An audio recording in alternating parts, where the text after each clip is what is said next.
સુરત મહાનગરપાલિકાની સ્થાનિક સ્વરાજની ચૂંટણીને ધ્યાનમાં રાખી ભાજપ દ્વારા સંકલ્પ પત્ર 2026 રજૂ કરવામાં આવ્યું છે। ગુજરાત પ્રદેશ અધ્યક્ષ જગદીશ વિશ્વકર્માની અધ્યક્ષતામાં યોજાયેલી પત્રકાર પરિષદમાં વિકાસના મુદ્દાઓ ઉપર ભાર મૂકવામાં આવ્યો હતો। સંકલ્પ પત્ર 2026 અંતર્ગત યોજાયેલી પત્રકાર પરિષદમાં ગુજરાત રાજ્યના નાણામંત્રી કનુભાઈ દેસાઈ સહિત ભાજપના આગેવાનો હાજર રહ્યા હતા। આ પ્રસંગે સુરત પ્રદેશ પ્રમુખ પરેશ પટેલ, सांसदों, महामंत्रीओ और धारासभ्यो पण उपस्थित रह्या हता। पत्रकार परिषद में सूरत शहर और आसपासना विस्तारों विकास माटे विविध योजनाओं जाहिर करवामां आवी हती।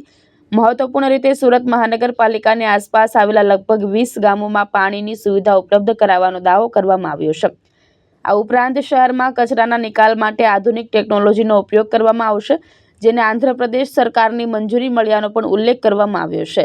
રમતગમત ક્ષેત્રે કોમનવેલ્થ લેવલે અમદાવાદ સાથે સુરતનો પણ સમાવેશ કરવાની દિશામાં પ્રયત્નો અંગે ચર્ચા કરવામાં આવી હતી।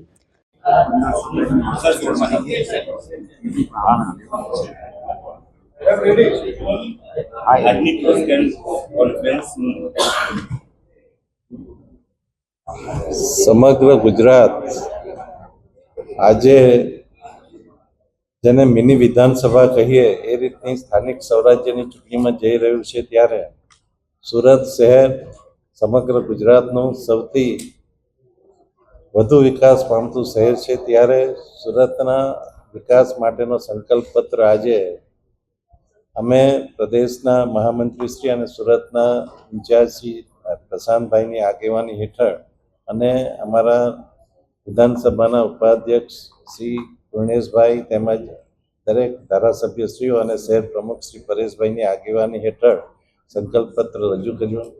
આમ જોઈએ તો સુરતમાં દરેકે દરેક પાણી, ડ્રેનેજ, પર્યાવરણ, ટ્રાન્સપોર્ટેશન, આરોગ્ય, શિક્ષણ આ દરેકે દરેક પ્રવૃત્તિઓની ઘણી સુંદર રીતે આયોજન કરવામાં આવ્યું છે, એનો અમલ કરવામાં આવ્યો છે। પરંતુ જેમ જેમ સમય જાય છે તેમ તેમ સરકાર, કેન્દ્ર સરકાર અને ગુજરાત સરકાર દ્વારા સૌથી વધુ રોકાણ કે પ્રોજેક્ટ્સો સુરતને મળી રહ્યા છે। એમાં ખાસ કરીને આપણે જોઈએ તો પીએમ મિત્રા પાર્ક હોય કે 1000 બેડની કામરેજ ખાતે શરૂ થનારી હોસ્પિટલ હોય, 1500 કરોડની હોસ્પિટલ આવી રહી છે। અને SCR એટલે સ્પેશિયલ ઇકોનોમિક રિજનમાં ભારતના 4 શહેરોનો સમાવેશ કરવામાં આવ્યો છે, તેમાં આપણા સુરતનો સમાવેશ કરવામાં આવ્યો છે। અને એના લીધે સુરતને રોજગારીની સાથે સાથે આર્થિક વિકાસ અને ઇન્ફ્રાસ્ટ્રક્ચરનો પણ વિકાસ થશે।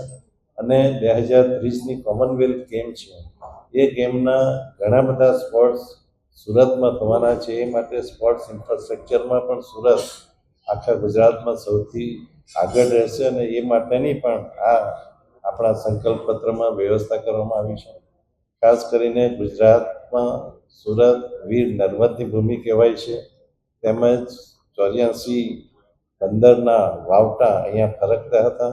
એ રીતે સુરતે પોતાની આગવી વેપાર પ્રવૃત્તિઓ જાળવી રાખી છે અને એમાં માનનીય મુખ્યમંત્રી શ્રી ભૂપેન્દ્રભાઈ પટેલની આગેવાની હેઠળ અને માનનીય પ્રદેશ અધ્યક્ષ શ્રી જગદીશભાઈ વિશ્વકર્મા અને માનનીય નાયબ મુખ્યમંત્રી શ્રી હર્ષભાઈ સંઘવીની આગેવાની હેઠળ ગુજરાત આ ચૂંટણીમાં ભવ્યથી ભવ્ય વિજય મેળવવા જઈ રહી છે।